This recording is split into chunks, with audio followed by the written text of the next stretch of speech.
Hello, everyone, and welcome to another episode of Paramindful, a spooky show where myself, my good friend Karl Carafell down there, Alex the werewolf on the side there, all talk some spooky-ooky-ish. I'm Melball Collins, before we forget that introduction. And today we have an amazing episode set up for you. But before we get into that, Karl, my friend, how are you doing today? I am doing absolutely fantastic. It Yeah. is, yeah, it's bloody cold outside, but it's all right. I'm inside a nice warm house. Yay. And Alex, how are we doing today? Any fires started in the countryside? No. Good. Believe it or not, I am off call, like off my standby schedule until May. Amazing. Yeah. Tremendous. Other than that, I'm doing really, really well. I've been making epoxy furniture. You know, that fancy epoxy river tables and stuff. Just keep me Fun busy. times, fun times. Hopefully, we'll start seeing some of that maybe popping up in your Instagram that I keep tagging you in. That maybe we can get some of the beautiful people buying some of your furniture there. Maybe. Hey, you never know. You never know. We'll see what happens. We'll see So, what as I happens. mentioned, we have an incredible episode set up for you today. Going into the February month, some time of love. We've got the one power couple that I could really think of coming. I got a finger. Sorry. I was drinking. I forgot to ask you how you're doing. Hey, I'm doing good. I'm rocking an alt girl look today. I cut out my shirt for the special occasion, and we're doing pretty good. I even got my lips drawn on nice. Me No too. mistakes, and not on my teeth. It's a good day. It's a good day. It's like I have lipstick, but it's not lipstick. It's like a carpet. That is a very well taken care of beard, my friend. You're doing very well. Anyways, continue. Sorry. No worries, no worries. So we're going, as I mentioned, into the only power couple that I could think of coming into any kind of spooky ooky paranormal weirdness as my cat starts howling in the background here. And that is Ed and Lorraine Warren, the infamous, somewhat famous demonologists. Lorraine being a self-professed clairvoyant, Ed himself also being what Alex and I consider ourselves sensitive to the energies, auras of places, people, things, etc., etc. So let's get into it, you guys. Ed and Lorraine, I mean, they have quite the history. I mean, we can look into the cinematic kind of Hollywood right now and see the massive series of their movies that have come out: The Conjuring, The Nun, Annabelle, and its various conceptions, prequel, sequel, blickle. And I think we have the Nun 2 coming out this year. Also, There's where we see the conclusion of what happened with that first one for anyone who hasn't seen it. We're not going to spoil it for you. there's other ones as well. There was one where I think it was like where the nun began, and there was Yes, also the new. I want to say the newest one, but I can't be for certain. The devil The made me do it. Conjuring 2. Yeah, the devil made me do it. So And then there was also La Llorona in there right. somewhere. Like, I'm gonna correct you. You said the infamous, possibly or slightly famous. I believe it should be the other way around. I would say that they're yeah, famous, probably. slightly infamous. But I mean, Yeah, yeah. It again, it depends on depends. what perspective you're I was looking gonna at, say it right? depends on how you look at things and Yeah. how you weigh the situations that we are going to bring up eventually. So we are going to get, as we mentioned, talk about Ed and Lorraine and their humble beginnings in this episode.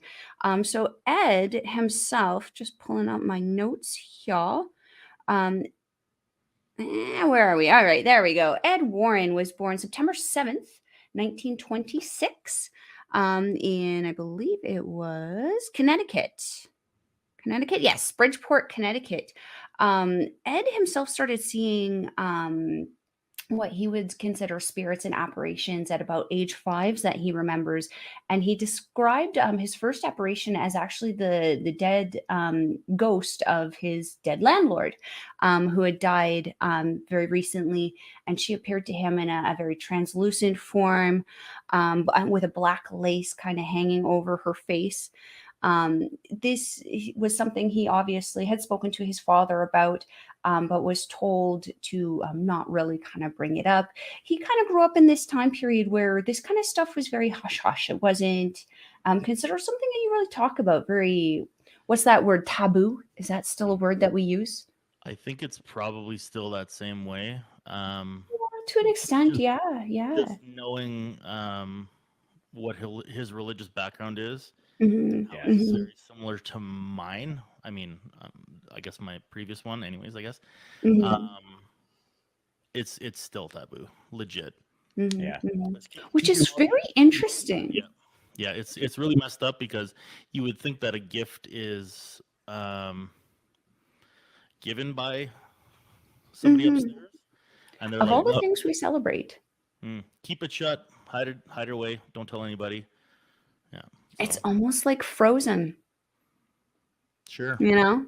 Elsa, we're all Elsa, and we just gotta hide that stuff, you know? Let it go, let it go. Oh, ugh, ooh, That's my that favorite was a song. possession right there. My goodness. But you are right, Alex. Like, considering the spirituality that the world seems to be kind of going in right now, it's interesting to think that they would close off that kind of part of it, and a lot of people do close off that part of it and choose not to accept that kind Yeah. of aspect of it.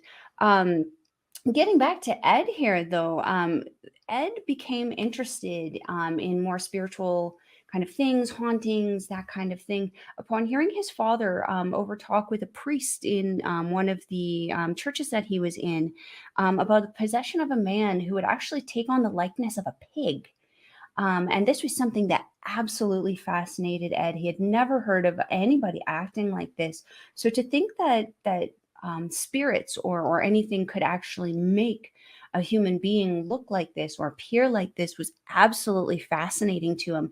And it was at this point that his interest in spirits, demons, and this kind of stuff really started to take root in him. And as he got older, he chose to kind of investigate this a little bit more. Um, Karl, you had mentioned you had some information too on Ed. Do you have anything else to add to his childhood here about the possession and the apparitions that he was seeing? Yeah, I definitely do. So to kind of further along the 5-year-old Ed Warren. Mhm. So it started as he was in his bedroom, apparently removing his shoes for the day, and his closet Mhm. actually opened. Which obviously, if your closet starts opening, you're going to be a little freaked out. Um, Mhm. it started as just an orb, just a small orb about the size of a quarter, that eventually grew to become fully illuminated and the size of an actual person, which just as you said, he could then see the apparition of the old landlady who had died a year prior Mhm. standing there in front of him. um, the other big notable one that I was able to find in his dreams and apparition seeing Mhm. Mhm. was where he actually saw a nun, and he continued to see this nun, and this nun would actually talk to him, and it got to the point where he talked to his dad about it and described in detail what this nun looked like. And to Ed's father's surprise, it actually turned out to be what they believed to be his aunt, Ed's aunt, who had passed away before Ed was even born. But he was able to describe in detail exactly what she looked like because this nun would sit and talk with him continuously, to the point where this nun actually gave an omen, per se, where the Mhm. nun actually had told Ed that later on in life he would actually be working with priests. Not that he would become a priest, but that he would be working very closely with priests. So that's what I have Mhm. for his younger days. I mean, besides the fact that, like all of this crazy weird stuff is happening inside his house, that Mhm. when Mhm. his parents were gone and he would come home from school, it was not uncommon for him to sit outside his home and not Mhm. go inside until his parents got home. I don't fault the kid for that. Yeah. Mhm. Mhm. Same, same. And like myself, like having certain fears of certain places in my home, I was very much the same. Meaning, if I could avoid it, if I didn't have to go inside, I could stay outside. I'd definitely do that. Very relatable. Um, yeah. And to think that he was having this foreshadowing dreams from his aunt to kind of almost lead him down the path that he was almost seemingly destined to be down. Very, very interesting and intriguing. Um, yeah, and you actually fed into the next part of my notes with Ed, so that was absolutely perfect. Good job, Carl. Alex, you're looking a little confused over there. What do you think about that? No, I just got squinty eyes. No, I'm just kidding. I I was thinking to myself. First of all, were lotteries around back then? I'm assuming they were. Maybe not. Who knows? Why was his aunt not giving him lottery winning numbers, or helping him find missing kids, or you know what I mean? Buried treasure. Yeah, exactly. Where Oak Island, come on. I just and it's completely off topic again. It's very Alex of myself, but Mhm, why is it um so pick and choose, but only, you know what I mean? It's like you have mhm. the gift, but you can only use it sometimes. That would drive me crazy. Don't give Alex the psychic gift. Mm. Professor Xavier, just rub your head a little Yes. bit. Mm. uh, I think just to kind of build on that for a moment, I think that it might even be a situation of um, when you are a spirit of whatever sort that mhm, you're able to do a few things, but not things that will change the course of Yeah, what is supposed to happen, maybe. mhm, like So me. if kind of telling different things, telling where to find that buried item or something like that would, mhm, change the course of what is supposed to happen in that person's history, that's like mhm. a no-no. Like there's But rules or something for the netherworld. yeah, Okay, it could very well be, right? Like yeah, that's the well, only that thing makes that I sense. can really think of is that, That makes sense. Mhm, Absolutely. yeah, you can mhm, tell him this because this is destined to happen, Right. right? mhm, But you can't tell him where the treasure is because that's not in his future, mhm, right? mhm. Fair enough. That makes sense. Yeah, yeah. Yeah, yeah. Also priority, right? It's like we have to the priority of the spirit would be ensure the success of the living human being as opposed to um, maybe necessarily giving closure to someone who they don't know either. Um, Well, I but don't know. If I want a monument of myself built, I think I'm going to tell somebody where to find that buried treasure so that they build a hey, monument she for was me a and have the money nun, to do it. though. Put She my name was a on the bench. nun. She was taught not to have those materialistic wants of grandeur on earth or this plane. That's right. And she's not on this plane anymore. That's So she right. can have it Now you can all. have whatever you want. It's true. It's true. So we're going to move on to Lorraine here. Lorraine Warren was actually, her name didn't change too much when she got married. She went from Morin to Warren. So born Lorraine Warren, she was born January 1st, 1927, also in Bridgeport, Connecticut. She grew up a little differently than Ed, though. Ed, kind of, that, blue collar kind of family. Lorraine, kind of, definitely a little bit more well off family. Was very, I don't want to say coddled, but encouraged to go into other activities. She was in an all girls Catholic school for her education. And this is where she actually started having, in her adolescency, especially her clairvoyancy experiences where she would actually see not just people but like things in the future. When she realized that she had the ability to see this, a story she had mentioned was when she was in a courtyard in the Catholic school, and she happened to be staring up the sky and looking at a beautiful oak tree, and she could see this oak tree in such detail. She could see the veins on the leaves. She could see the birds sitting in the branches. She could see the insects climbing up the bark. And a nun walked by her and asked her why she was simply just staring up at the sky. And she said that, "Oh, I'm admiring this tree." And nun's like, there is no tree. Um, and essentially encouraged Lorraine to not mention this kind of visuals or seeing these kind of things to both the students or the teachers. And she did mention that she had actually, when she did mention this, she was actually sent to a weekend retreat where she was asked to pray in silence for the entire weekend to rid her of these visions. Repent! And it was at this point she also realized that she could start to see auras of people. So she could see the light kind of emulating around them, but again was discouraged from outwardly discussing this with people. Shut your garbage face. As a result of the the upbringing that she was in, which is very unfortunate considering what she ended up doing for the church and her and Ed subsequently. It's interesting to see that instead of initially saying, "Hey, this might be something useful and helpful for us," going, "You might want to shush about that," and just kind of hope that the devil's not guiding your hand in that. Alex, you kind of been smirking about this. What do you guys think about that? Oh dear. Uh-oh. First of all, I come at this from a Catholic point of view. Anything that does not, it's going to come off wrong. Anything that does not fit their narrative.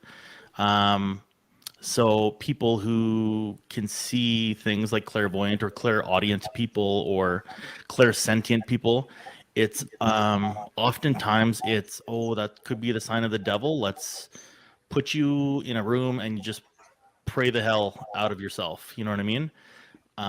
So I don't think she would have ever been given that chance, because you just said it'd be interesting if this lady had, told her, "Hey, keep doing that." That would never have happened, especially from a nun. Just speaking from personal experience, even writing with a left hand, they would slap your hand with a ruler until you couldn't write anymore and you were forced to write with your right hand, because the left hand writing was the devil's hand. You know what I mean? It's just very archaic thinking, as opposed to nurturing somebody's skills and talents. It was kind of looked at like a glass half empty as opposed to a glass half full. I just I find that I find myself wondering how many people had been stifled through life and who have lost their ability to do things. You know what I mean? That's what the last one was just like, it doesn't matter what it is. It's just pray it away. If it doesn't fit, if we can't quite explain it, it's the devil. So, Although we do have shows nowadays like have you seen Psychic Kids no. with Chip Coffee? I also He actually takes children and actually teaches them how to use their abilities. And I appreciate Chip Coffee for doing that, because so being a kid who had a gift, you don't know. If you've never had a gift, you do not know how frightening it is, or how alone you feel to not be able to tell somebody, "Hey, I hear something," or you know what I mean. And it's not like, "Oh, the leprechauns told me to burn my house down." It's not that. If that's the case, you should see a doctor. But you know what I mean. It's very alone. Even you can't even tell your best friends, because the minute you say, "I hear a voice," they're automatically, "Oh, you're schizophrenic, man. You're banana pancakes, right?" And so, like I said, I apologize if that offends anybody, but that's where I come from. That's where my personal experience comes into play, right? So That's fair. That's fair. And Lorraine did kind of act like this. I mean, Ed also, it was kind of like a don't, say it to anybody kind of thing for the two of them growing up, and especially in this time period. I mean, it was a time period our parents grew up in. My parents are still very, very skeptical, despite nurturing my unnatural obsession with the supernatural and paranormal here. So Ed and Lorraine, from what I could get about them, they actually met at a movie theater that Ed was working at as a little what was the term that they would use for what he did? Usher. Yes, that's the one. Back when there was like cute little professionalism in that, in the little hats with the little hats and the Yep. like the little grinder monkeys. Um, walking around with peanuts and popcorn. So he actually met Lorraine there when she would actually go to a weekly movie with her mother. So yeah, they were able to kind of meet there. They eventually started dating. And subsequently, Ed joined the Navy during World War II. And you guys also have the information on this. Was the collision before or after their marriage? I got this one. Okay, go for it, Alex. So obviously they were married in 1945, but Mhm. they were married in 1945 because Ed got 30 days of survivor's leave Mhm. because his ship sank in the North Atlantic.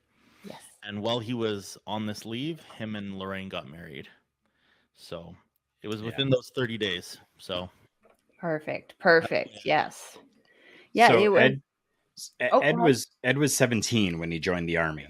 yes. Right. So Mm-hmm. 17-year-old that joined the army. And I just want to bring this up, this wreck that happened, the collision that happened, because this kind of ties into another experience that Ed had as well, where, the ship collided with an oil tanker. They were forced to abandon, and he was actually there with one of his friends, one of his comrades, and helping that person who was injured, keeping that person afloat. And obviously there's fire that's there's smoke that's happening, and they honestly thought that was it, that this was going to be it. Ed decided to kind of go back to his little bit of religious roots that he's got, and he actually said a prayer to the blessed mother. And as soon as that happened, it's almost like biblical, where like the fire parted, and then there was the Coast Guard ship to actually pick them up. And that was just another little thing that kind of helped solidify things for Ed during that time. And then, yes, obviously afterwards he got that 30 days to be able to go back. And from what I've heard from interviews that Lorraine has done, is that he kind of came back and said, if this happens again, I don't want that we are not married type of situation. So let's do this. And they got married. Mm-hmm. Mm-hmm. And a year later, little Judy was born. So at least they were enjoying the married life, right? Right. So as this couple kind of were doing their thing, they were both artistically inclined, and started actually traveling around and selling their art for $3 to $5 a piece. I wonder how much it would $3 go to for nowadays. $5 a piece. If you had like an original Ed, how much is it going for? I'm going to Google this one. Ooh, that's a question. Yeah. That's a trivia question. An original Ed Warren. Whew, that'd be pricey. That would be pricey. And I never thought to look that up, but that's Neither did I, that's what Yeah, I didn't either. To think that they were selling for $3 to $5. Looking at some of the artwork that some people sell for 3 to 500,000 to 3 to 5 million nowadays. I mean, I can't imagine how much that would be now. That's crazy to think. right. But yeah, since the couple were both artistically inclined, they did make a living selling their paintings and stuff like that. Ed more so his landscape paintings, which were apparently very, very beautiful, especially to the tourists of the area. He started to read about the hauntings and like places that were evidently haunted in the area in the newspaper, since this was before we had smartphones and easy access to the internet and stuff like that. So he would actually go to these places and paint them, and use that as an almost like a gateway to talking to the occupants of the house about if anything was maybe happening in there, or what was going on. Um, the one time I have the one story that I have here is they started visiting places out of curiosity also, and found themselves at the Ocean-born Mary House. Had you guys heard about this place until before No. this? I hadn't either. I actually had to look it up. It's in a town called Henniker, New Hampshire. And I found their wiki page. It does actually have quite an extensive history of hauntings, and the house itself looks like something out of Salem, Massachusetts. Alex, you look like you have something to say there, man. I do. I'm looking at his art right now, and Mm. it's not phenomenal. It's nice. Mhm. It's like, Mel, you've seen my paintings. It's very much like that, like, but more muted colors. It's very I want to say cartoony, Mhm. but Mhm. not quite. Almost reminded me of the Scooby-Doo backdrops. Yes, very much so. It was Yeah. it's dark like that. Like, but it's everything from like landscapes, and he's got this one called Witches. Are we And having it's technical got, difficulties again? what's that? Every time we start talking some spooky ooky-ish, we start having some kind of camera troubles. There's a button down here that I pressed. No. Did you guys hear everything I said, or Did was we just do our episodic apology to George? yes? Yeah. Sorry, George. We're sorry, George. I should have stopped making fun of him that first time. I'm sorry. No, here I am frozen again. But can you guys hear me? Yeah. I can definitely hear you. Yes. Okay, perfect. It's a lot. Obviously, it's Connecticut that he's painting, which I find a very bizarre word because it's Connecticut. Anyways, but it's very muted colors, Mhm. and most of it is landscapes, and then some of the things you're just looking at, they're all rather. They have a like an aura of creepiness to them for sure. Mhm. I'll post some when I do the editing and stuff. Absolutely, yeah, just throw them up here, but Yeah. yeah, I mean, this was again like a gateway for them to start talking to the people, so maybe, they were drawing it, like, from the perspective of the aura that maybe Lorraine was picking up of the house, because this house, as we were mentioning, the, Ocean-born Mary House in Henniker, New Hampshire, they actually went there and were speaking to the owner at the time. His name was Louis Roy. At the time that they were speaking to him, they actually noticed Lorraine actually kind of almost started acting like she was in a trance. And she started having a clairvoyant episode. And Roy actually said this is something that happens very often, very frequently to the clairvoyants who come into the house, because the things in the house, they want to express themselves, they want to be heard, they want to speak. So this was actually kind of like almost a definitive moment for Ed, where he started to go, we might be onto something here. We might actually have a team, like a tag team thing that we can actually start, making some interest on and actually starting to build upon. So this actually made him think about more hauntings and more haunted places, more locations that they could go to, that they could check out. He would often go there and sketch them, and again start using the paintings as an introduction to get into the house. They would do extensive interviewings. Their offices were filled with tape recordings, notebooks, just of interviews that they did with all of these people. And then, of course, they would sell the paintings. As Alex would mention, some of them are a little creepy looking. Maybe we could, who knows? Maybe some of them were used in the Scooby-Doo original backdrops. You never know. It's like the ghost painter or something. Yeah. I Yeah. didn't get any prices. I couldn't find any prices. I have a question though.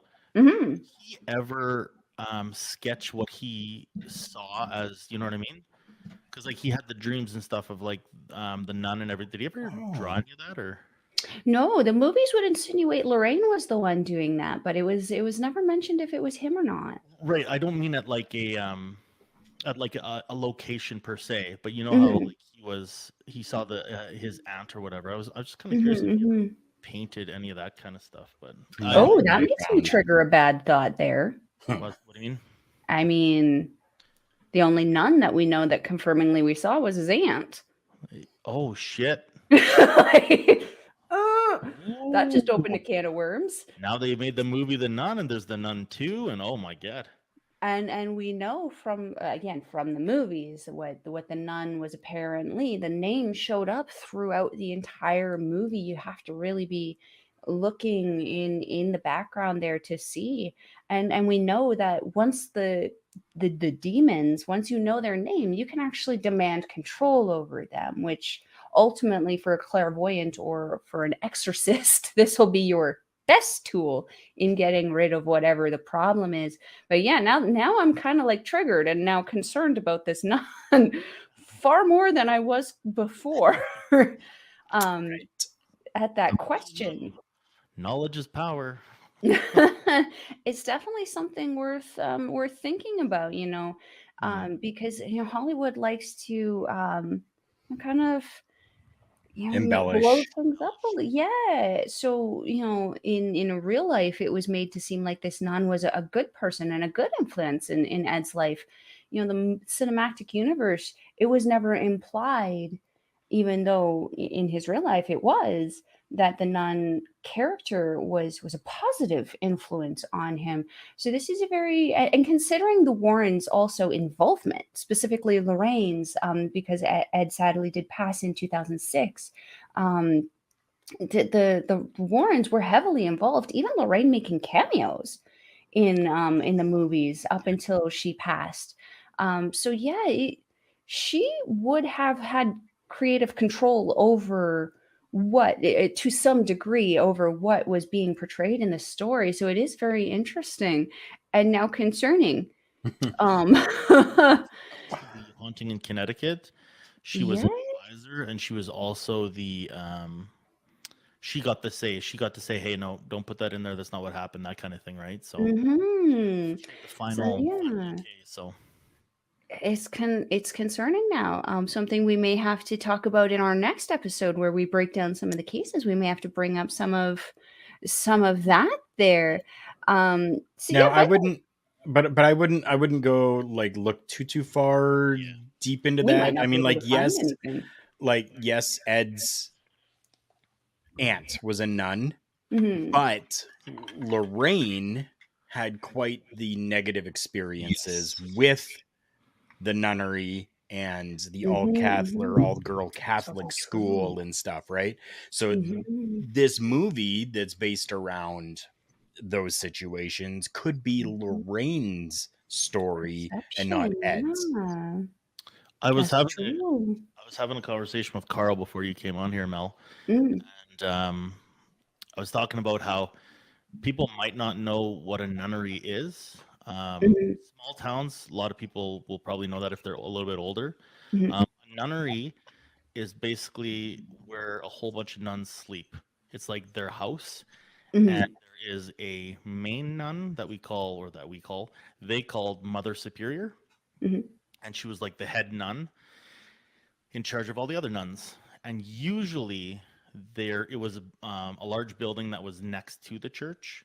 mhm, And then the priest of the church would live in a rectory, which was his own separate house. Usually had an office in there for running mhm. church business and stuff. But just in case anybody didn't know what a nunnery was, it's not a place where they make nuns. It's just a place where it's a nun Where they house. groom them.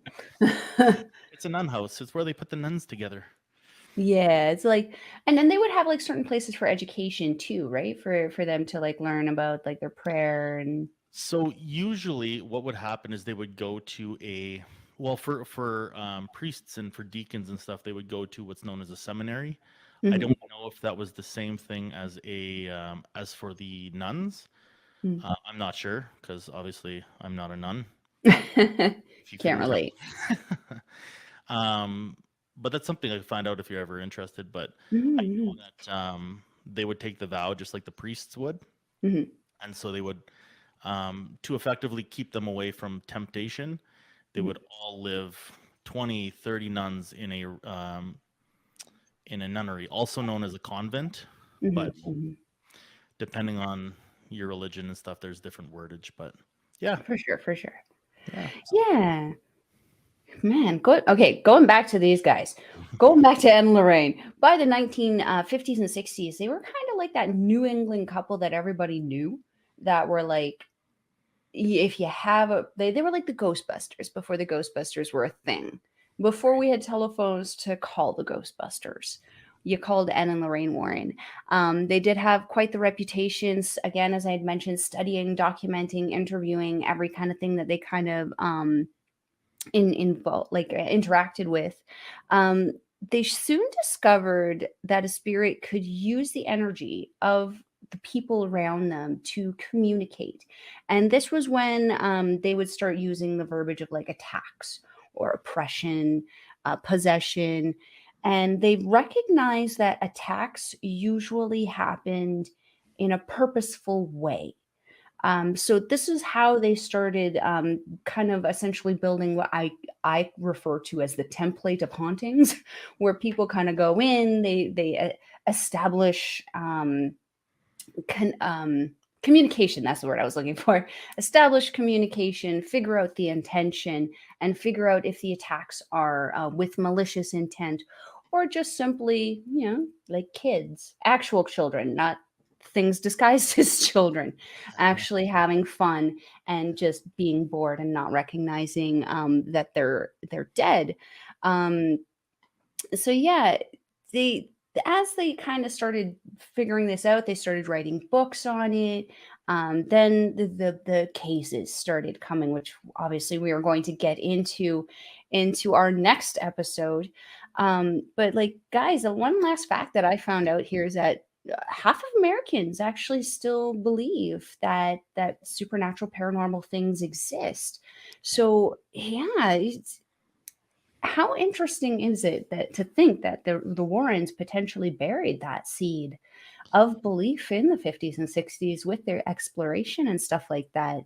But that also being said, for much as they discovered, there was also a lot of controversy that kind of surrounded a lot of their investigations.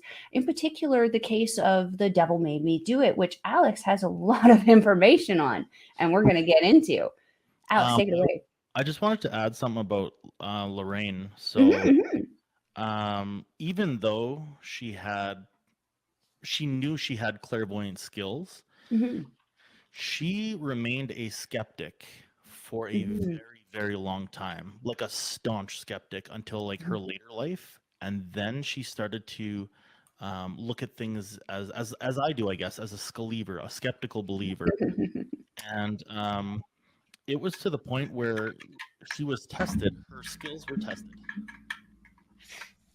and it's unreal. So she was tested by a doctor, a psychologist, and the quote I have is the doctor says her skills were far above average in clairvoyant skill. And I mean, take that how you want, but I mean, far above average is to me saying this lady kicks ass. If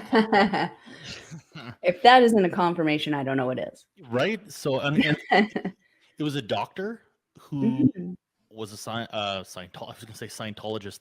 Who was a hold it from that one with just science. We respect the science, not the Scientologist. so it was a scientist, psychologist. Yeah, it's pretty interesting how that happened. But do you want me to go into the devil? Yes, maybe do it. Okay. Please. So colloquially, this case is called the "Devil Made Me Do It" case. It's basically the Arn Cheyenne. Oh yeah, and I freeze. The Arn Cheyenne Johnson. Please forgive us, Arn. Yeah, it's that trial. So I have it all written down here, so I don't want to get anything wrong. So stand by. Okay, so this is the first documented, and I think the only real case in North America, anyways. I mean, other countries, who knows, where the defense of a murderer was they tried to prove his innocence by reason of demonic possession, and therefore no responsibility on his part. So the story goes, they noticed their son. So Arn Johnson and his wife had a son named David. David was acting a little bit weird, a little bit strange, and he had basically visions. He saw an old man, and this old man would push him and taunt him and basically terrify him. Get your fat ass back here. And he told David that he was going to hurt his parents if they moved into a certain rental home that they were planning on moving into, which is pretty strange. I mean, right? But I mean, kids make stuff up all the time. According to David, this old man would transform into a demonic beast who would mutter in Latin and would threaten to steal David's and his parents' souls. Your soul is mine. David was having night terrors and unexplained scratches and bruises all over his body. Basically, what happened was this family tried to get a hold of priests and all sorts of things, and nobody was helping them. They didn't know what to do. So it took after 12 days of not knowing what to do, they contacted Ed and Lorraine, and Ed and Lorraine basically contacted as many priests as they could to try to convince the Vatican to allow them to do an exorcism. And eventually it was allowed. And what happened, so what happens in exorcisms is usually somebody from the family is allowed to stay. Why, I don't know, but maybe legal reasons, who knows. But what happened in this case was that Arn, so David's dad, basically told the demon to leave his son alone and basically like, take me instead, kind of thing, right? As you would do if you were a parent taking care of a child, right? And what happened was one of these demons allegedly left David, went into Arn, and there were apparently 3 demons in David, so now he only had 2, and I don't know what happened to the rest. Maybe they took a vacation, went back home, who knows. It's so weird. And then what we got was we have a very weird acting Arn. So after that exorcism event, Arn started having hallucinations, night terrors, as well as he would start growling like an animal, and he would not remember any of it. So that's very strange in my opinion. Anyways, to cut things a little bit short, what happened was he ended up, they ended up obviously moving to this house. That's where the whole issue happened. He ended up in a kind of like an argument with the landlord, and the landlord's name was Alan Bono. So they got in this heated argument, and then the witnesses of this argument heard Arn start growling like an animal, and his face, they say, contorted, and he pulled out a 5-inch knife and stabbed Alan several times. Now, this is where it gets a little bit weird. So the doctor who took a look at Alan after he was dead, so a coroner, I suppose, or whatever, autopsy dude. This is his quote: "There were 4 or 5 tremendous wounds to the chest. One wound stretching from the bottom of his stomach to the bottom of his heart." Oh. To me, that's not a stab. That's kind of like a put it in, try to lift him. Anyways, That's a disembowelment is what that is. Yeah. exactly. And I froze when that happened, so that's kind of creepy. More of the story is he did not get away with it. He did not get first degree or second degree. It's so creepy that it freezes when I talk about this stuff. So they found him guilty, but they only found him guilty of first degree manslaughter, which had a sentence of 10 to 20 years, and he only had to serve 5 of those years, and then he was released.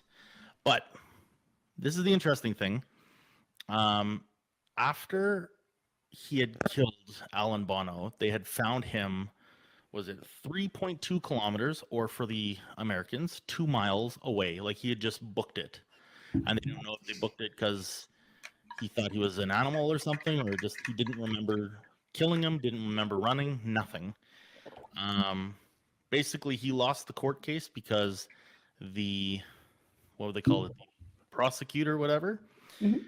claimed that the excuse of demonic possession is irrelevant and unscientific, and the it's so come on, like come on, computer, really?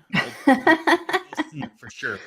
Anyways, the jury deliberated for 15 hours over 3 days, and they found him guilty, but not guilty of like first degree murder, second degree, whatever it would be, just first degree manslaughter. So Because manslaughter is like an in the moment kind of thing, right? Like, is that what yeah, that? but it's also like they'll give a manslaughter charge to basically secure some sort of time for these people, because Mhm. it's easier to prove manslaughter than it is to prove second degree or first degree murder. Mhm. So Yeah. instead of putting the guy away for 40 years, at least we got him for 20. You know what I mean? Like it's that kind of thing. They'll go for something lesser if they're not 100% sure that they're going to get the big one, because if they don't get the big one, it's gone, right? So at least something is better than nothing. So that's often why there's plea deals and stuff. The people who take the plea deals don't realize that they have a really good case, and that hey, yeah, we'll plead down if you whatever say you did it, we'll give you 15 years instead of 40, and all the person hears is 40 years, and so they're like, yeah, I'll take 15 for sure. Meanwhile, their lawyer could have gotten them off with like 4, so So I'm now, reading. horses. do we know why he only served 5 years? I tried to find why, and it did Okay. not tell me, so Oh. I'm not quite sure. Good The behavior. only thing that I saw in regards to his sentence is that it could be lessened if he was on good behavior, And that's what I'm thinking. I'm thinking it's good behavior because it which is wasn't interesting. right, but it wasn't murder, right? It was manslaughter. So it's just You like if still killed a dude. no, right. And Like, a kill is a kill, right? mm-hmm. In legalese, manslaughter is a lot less Mm-hmm. Mm-hmm. criminally violent than second degree or first degree, right? So it's just like if you Yeah. hit somebody with your car, you get vehicular manslaughter as opposed to like or you could get causing bodily harm with the vehicle, that kind of thing. Depending on where you are, the wording is all different. But yeah, So how this kind of pertained to Ed and Lorraine is Ed and Lorraine actually came to the defense of this particular individual, saying that he was in fact possessed, and they had a doozy of a time trying to prove it. Because how do you do that?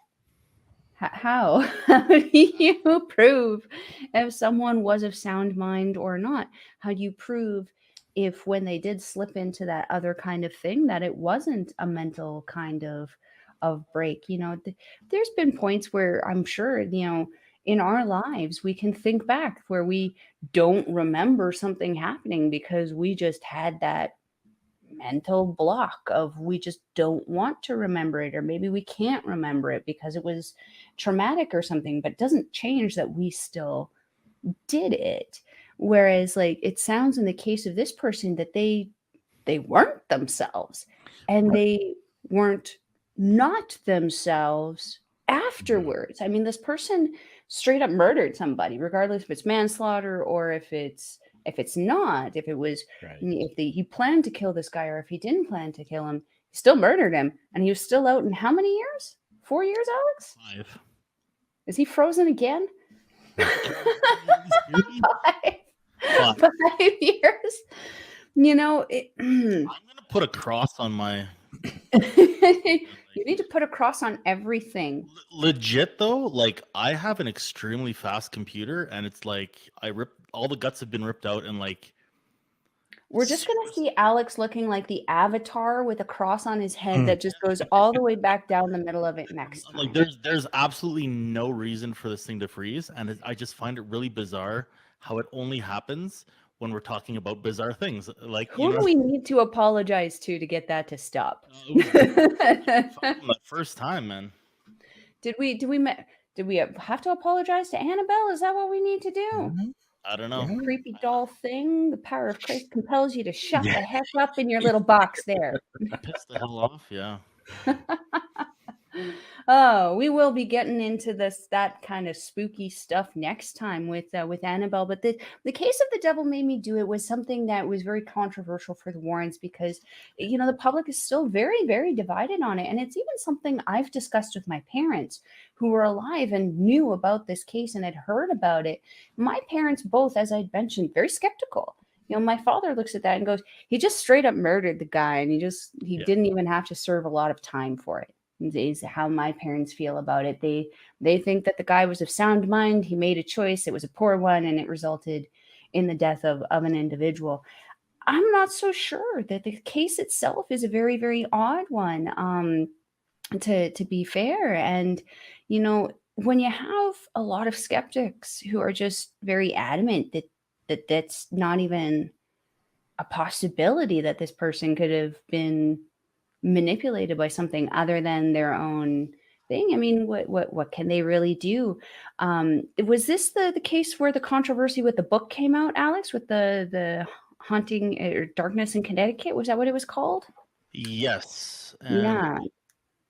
I believe it was that the author of that was paid to kind of write down the findings of this. yeah. And he had mentioned that Ed had made the request that some of the information be, embellished and stuff like that. What do you guys think about that? Because I have my own opinion on that. Carl, what do you think about that?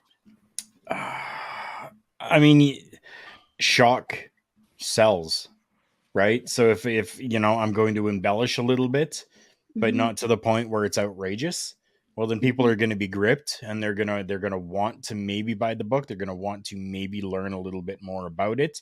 They're maybe going to want to visit their research facility and Yeah. maybe learn a little bit more and spend some money.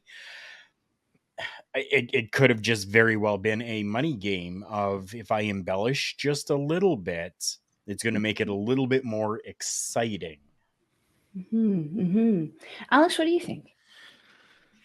So I completely see where Carl's coming from, Mhm. and I feel like there's another option.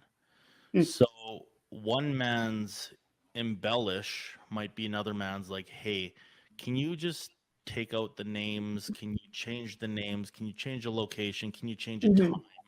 You know what I mean? Again, we fall into the English language and semantics, right? So I mean, I totally agree with Carl. Like, that's my opinion, is like shock sells. But what if it's just that dude's like, oh yeah, he paid me to embellish shit. Yeah. Except maybe he paid you to keep the guy's name quiet, or instead of calling him Rich, call him Doug. So Yeah. that's the thing, is like, we don't know what embellishments. I mean, maybe we do. I haven't dug deep enough to find out, but He said to make it scary. Make Yeah. it scary. you know what I mean. Like, we don't know what was embellished. So Yeah. And like that's kind of exactly what I think here. It's like you got to remember, Hollywood is Hollywood, and they may have that little fraction of a sliver of a something in there that you can maybe see that might be true, but like Texas Chainsaw Massacre is a great example. It was based on Ed Gein, but we both know, all of us know, Ed Gein was not wearing a flesh suit running down the back roads of Texas with a chainsaw going after some teenage girl in the 60s. correction, Ed Gein was making a woman suit out of skin. Yeah, see? And like Texas Chainsaw Massacre was just like a flesh suit of everything. That's right. Okay? There was also a chainsaw. Ed Gein never had a chainsaw. He had a cauldron, you guys. There 100%. was also not a mutated family. It was just him. Yeah. You might look at him and think otherwise, but I mean, he probably thought otherwise. He probably wasn't okay. no chainsaw otherwise. Yeah, actually, it's a very interesting story about how, like, his whole story about how We will get into that in another episode because we are quickly running out of time. And we still got outros to do, my friend. But yeah, the the thing with this guy is that you got to remember, there's always going to be embellishments. I mean, if you can always just look at the Conjuring series, the Perron family was traumatized, but I can guarantee you what happened in the Conjuring movie visually is probably not even remotely close to what happened in real life. Does that mean that the trauma that the Perron family suffered didn't happen? I challenge you to say that to their faces and maybe see what they got to say about that, Right. because they went through something and it traumatized an entire family.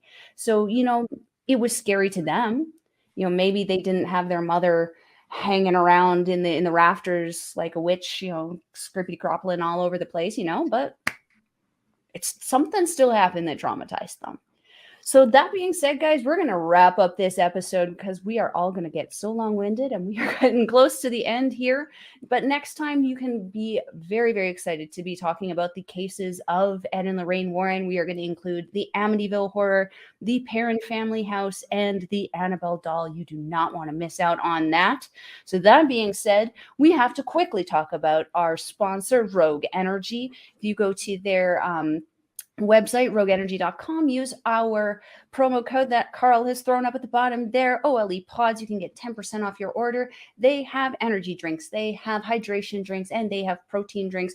Always make sure you drink the protein with not water, because that does not taste as great. However, the blood orange and sour candy pre-workouts are amazing. Highly recommend you try them.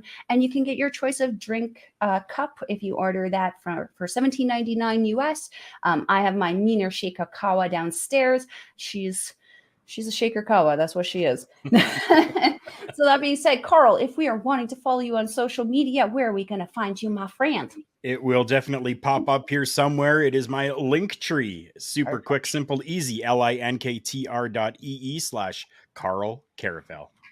Excellent. And Alex, if we're wanting to try to stalk you on social media to get you started on it, where can we find you? YouTube, Werewolf with the Movies, or YouTube, Waichi Cannon, or Instagram. Yeah, let's start harassing him on there. Get him to post some more stuff up there. We'll get you started on something. That's right.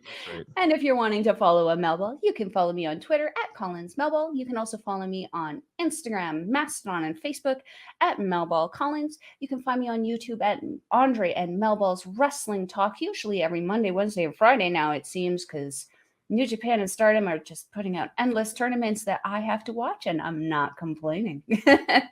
You can also catch Paramindful here popping up on our local establishment every other Saturday. We post our Paramindful videos every Monday. They kind of shadow us on Saturdays. Gives you guys an opportunity to catch it on Saturday if you didn't catch it on Monday. Do you guys have anything else to say to the beautiful people? The beautiful people. There, that's better. I went Manson instead of Elsa to end this off. Excellent. Anybody else have anything to say?